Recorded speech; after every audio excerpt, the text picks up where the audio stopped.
এখন বাজে ঘড়ি কাটা ওই সকাল ৯টা। গোপুসোনাদেরকে দর্শন করে নিয়ে আমরা বেরিয়ে পড়লাম জনকে নিয়ে। জনকে নিয়ে আজকে আমরা যাচ্ছি কলকাতার সল্টলেকে। সেখানে একটি ল্যাবে যাচ্ছি। ডাক্তারবাবু জনের কিছু টেস্ট লিখেছেন, সেই টেস্টগুলো করতে আমাদেরকে কলকাতা যেতে হচ্ছে।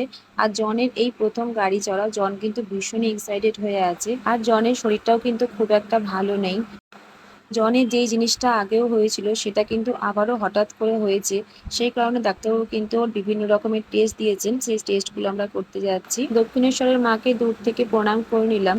হঠাৎ করে যে তারপর কি হয়ে গেল কিছু বুঝতে পারলাম না। আমাদের গাড়িটা কিন্তু একটা গাড়িকে ধাক্কা মেরেছে, রীতিমতো ছেলেটা পড়েও গেছে এবং গাড়িটার মধ্যে বেশ কিছু ক্ষতিও হয়েছে। আর আমাদেরও কিন্তু গাড়ির ভেতরে জনের একটু বেশিই লেগেছে। আর আমাদের ড্রাইভার দাদা কিন্তু ওই গাড়ির ক্ষতিপূরণ দিয়েছে, তারপরেই কিন্তু এখান থেকে আমাদেরকে ছাড়া হয়েছে। আর এখনো কিন্তু সেই ল্যাবে যেতে আমাদের বেশ কিছুটা সময় লাগবে। আর এরপর তো এই গাড়িতে উঠতে আমার ভীষণ ভয় লাগছে।